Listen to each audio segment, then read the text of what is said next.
So this is Barnett, and he knows nothing from a Czech language. That means, můžu ho urážet jak chci, můžu mu říkat co chci, ale možná tady bude malá magie, malé kouzlo. Zeptáme se ho na jednu věc v češtině. Jak to bylo s tím originem? Let me tell you, I'd never come across computer game archaeology before. So I'm minding my own business when I find out that one of the studios, Origin, has been closed down. Now usually when a studio is closed down, you're left with two things. On the one hand, you have what we call rubbish, useless things nobody wants. And on the other hand, you have priceless artifacts. This is the actual toilet that Carmack used to go and visit. This is his actual chair. This pencil here is where they wrote the first name of the game, the artifacts. But what happens is studios get destroyed and then people come in, and because they can't tell the difference between artifact and rubbish, they put all of it in the bin and get rid of it and burn it. And it's a terrible waste. And years go by and then people go, I wonder whatever happened to this, that and the other. And it's gone forever. But not in this case. Turns out that Origin, the studio, moved offices about 6 months before they finished. When they moved, somebody, I don't know who, basically had the bright idea of going, we should take everything that's old and weird and put it in the boxes and write on it for the archive room. And then we should stick all these boxes in a room and forget about them. And then, when the studio was finished, it was destroyed, they walked in and the guys opened the door and all they saw were boxes after boxes after boxes saying for the archive room. And then somebody came to their senses and sent them to us. And so all these boxes started arriving and we didn't know what to do with them. And we were going, I don't know, so we just put them all in a room. Then I heard about them. Being the pack rat that I am, I thought, I'm going to go and have a look. So I tippy-toed downstairs, broke into the room, snuck in, took my little torch, opened the boxes, and I found one of the helmets from Wing Commander. There it was! And I picked it up and I went, whoa, that's fantastic!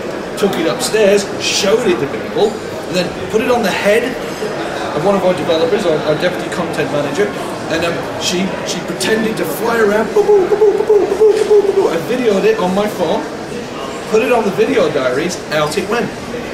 Well, lo and behold, I got an email about a week later from a guy, and he said, Dear Mr. Barnett, I saw on your video diaries a Wing Commander helmet. Is it by any chance the helmet that was used in Wing Commander 3, Mission 2, Part 5, 8 minutes in, visible for 30 seconds in the bottom left-hand corner? And I thought to myself, wow, that's a lot of detail. And I went, it might be. And he said, I was very excited to hear it, very excited to reply back to me. By any chance, could me and my team come to your offices and have a look? And I went, I guess so. I went off, I talked with our studio manager, Mark Jacobs. He said, okay. I talked to our facilities manager, who agreed to bring all the boxes out. These guys, and some girls, got in a great big bus. They all took some time off work and they drove thousands of miles to the office, and they turned up at the weekend and I came in and gave them some food and they went through the boxes and it was marvellous. It was marvellous. They were opening the boxes and like at one point they said, I've got something, and they all came over and he pulled out this CD case, a jeweled CD case with a normal CD, and written in pen it said Technosaur. And he went, it's Technosaur. And they showed it to each other and went, Technosaur. And I said, what's Technosaur? They waved at me and said, you don't understand. This is the first piece of physical proof we've ever found that Technosaur might actually exist.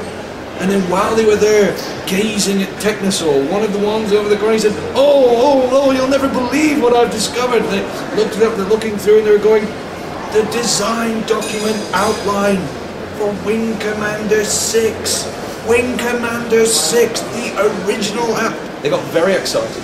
Very, very excited. So at that point, they decided, yes, we've hit the mother lode. We've found Tutankhamun's resting place. This is tremendous. So they asked for permission to go away, assemble a full team, and come back. And I'm like, a full team? Okay. And then they asked us a couple of questions, really nicely.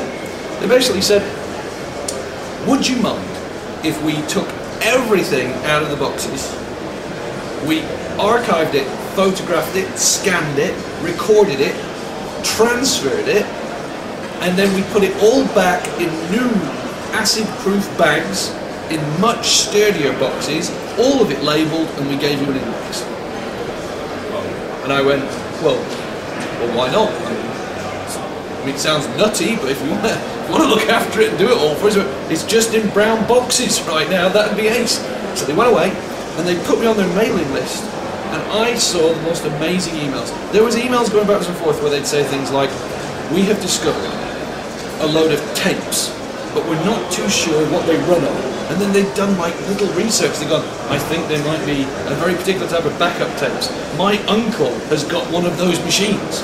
And then they were getting in touch with old people saying, which version of the Apple operating system did you compile on? And you're getting all this stuff. And you got tremendous moments. Like, there was a heart-wrenching moment when they needed to buy some SideQuest drives, which are these crazy old-fashioned drives that hold about as much information as a piece of chalk. Right? And what he did is he sold his comic collection.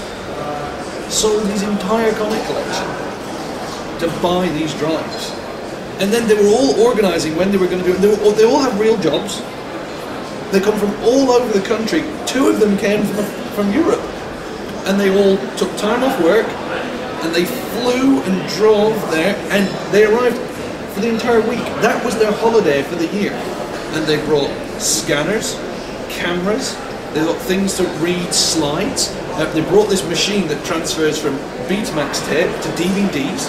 They brought stuff that goes through, like they brought one of every machine they were going to need. They assembled it all up with wires. They all had these gloves on, they had new boxes, and they were in there for 5 days. They ended up with over 1 terabyte of data. And when you went down there, they had photographed lovingly, absolutely everything. Everything.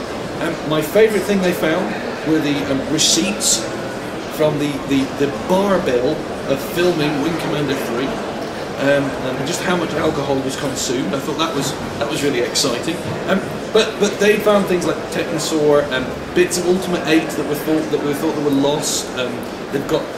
They kept talking about like projects they'd heard about. Something to do with the Lost Veil. They're tearing through that to find it. They found some privateer design documents.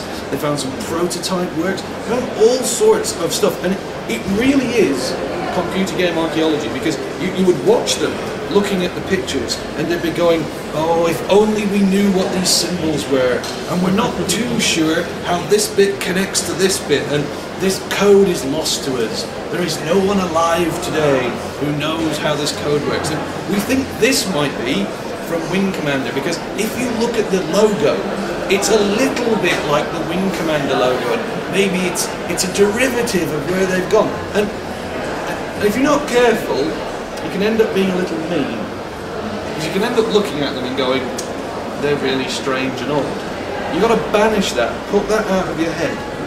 What they were showing was dedication, love, and commitment. And they're 3 really powerful words. They're words that you can't fake. It's impossible to do dedication, love, or commitment if you can't pretend to have that. And to see it in people who are just nice and honest, who are doing it not for any money gain. They lost a load of money doing it. They're not doing it to become famous. They're doing it because in their minds they're devoted and committed and love the idea of the origin studio and the games they did. And it's so interesting in this modern era. We can lose sight of that computer games have the ability to inspire, and they have the ability to reach into people and make a connection, that they can mean as much to people as rock and roll music. They can mean as much to people as really important movies, as family photos, in much people as deep friendships. And here we are buying consoles and that, and being sort of spoon-fed this sort of junk gaming. And it's just wondrous and life-affirming to meet people who a computer game that people have worked on, have drawn pictures for and record, actually means enough and has become ingrained enough that it's the equal to any album. It's the equal to any childhood memory. That if music is the soundtrack to your life, then computer games are sort of like the landscape of your life. And that wonderful warmth you get when you go, wow, I remember playing that game. It was awesome. I remember it being absolutely fabulous and being able to touch the cloth. So they run the Origin Online Museum, and what we're doing at the moment is getting all the releases sorted out so that they can put as much of their stuff online for other people to see. And the thing that strikes me isn't so much that they're cataloguing it and putting it online, which I think is interesting. What strikes me as wondrous is just seeing that level. And at times you can get a little despondent because look at all the things we've lost. All the studios where we don't have any of this. All the studios where we're unable to find any of the things that we've got. Which is why with Warhammer, what we've been doing is I've been building catalogues. I take down posters and I take photographs of whiteboards and meetings and stuff, because I believe that if we do our job right, people want to see the road we've walked. People want to be inspired. People want to believe that human beings are doing this, and they're doing it with joy and wonder. And that's why computer archaeology with Origin is one of the greatest things I've found in the last 5 years.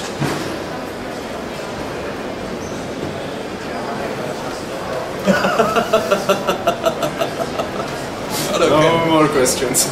That was excellent. Thanks. It's great. Warhammer. Oh yeah, that's what you do on the pictures, right? Like this. Yeah. Woo!